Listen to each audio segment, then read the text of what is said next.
आज वरसे या ठिकाणी पेन तालुक्यातील वरसे या ठिकाणी माजी विद्यार्थ्यांचा कार्यक्रम चालू होता आणि या कार्यक्रमाला टोटल या शाळेला 50 वर्ष झाले आणि 50 वर्षांमध्ये आज माजी विद्यार्थी आज नाही बोलत तरी 1200 ते 1300 विद्यार्थी आज या ठिकाणी आले होते आणि या शाळेचं ज्या शाळेमध्ये जे शिकले ज्या शाळेतून मोठे झाले मोठे मोठे मुद्द्यावर गेले कोण डॉक्टर झाले कोण इंजिनियर झाला कोण मोठा वकील झाला. पाटील काय सांगाल आजचं जे कार्यक्रमाचं आपण आयोजन केलं तर माजी विद्यार्थ्यांचं काय सांगाल?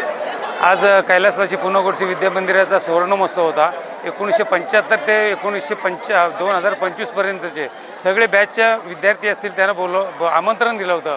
50 वर्ष पूर्ण झाली. ही आमची कष्टाची शाळा मेहनतीची शाळा आणि ह्या शाळेला आमच्या पूर्वजांनी खूप मेहनत करून ही शाळा काढली आणि त्याचा आनंद साजरा करण्यासाठी आज त्या विद्यार्थ्यांना बोलवलं. कारण आता काही शाळा बंद पडत चालल्यात आणि त्या वाचवण्यासाठी आपल्याला काहीतरी करावं लागेल. ह्या आशेने माजी विद्यार्थ्यांना आम्ही साथ घातली आणि त्याला भरभरून त्यांनी प्रतिसाद दिला आणि भरपूर विद्यार्थी आज या कार्यक्रमाला आला आणि हा कार्यक्रम यशस्वीरित्या पार पडतो आणि यशस्वीरित्या हे विद्यार्थी लोक पार पाडतील.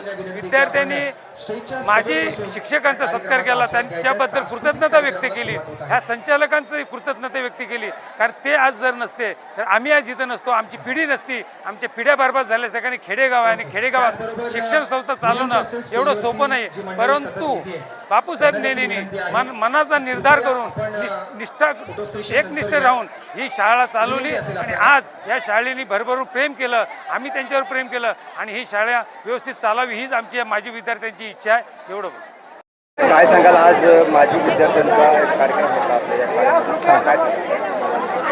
आज 4 जानेवारी 2026ला नवीन वर्षातच आपल्या वरसेचं पुन्हा गोडसे विद्यालय या विद्यालयाला 50 वर्ष पूर्ण झाली. तर तो सुवर्ण महोत्सव साजरा करण्यासाठी इथे मोठ्या संख्येने माजी विद्यार्थी जमलेले आहेत आणि अतिशय देखणा असा कार्यक्रम. जवळजवळ 1000 माजी विद्यार्थी इथे आत्ता उपस्थित आहेत. या कार्यक्रमाचा आनंद घेत आहेत, माजी शिक्षकांना भेटत आहेत, आपल्या जुन्या मित्रांना भेटत आहेत. असा एक आनंद सोहळा आत्ता इथे सुरू आहे आणि या कार्यक्रमासाठी आदरणीय आमचे संस्थेचे आधारवड ॲडव्होकेट बापूसाहेब नेने माजी अध्यक्ष हे देखील उपस्थित होते.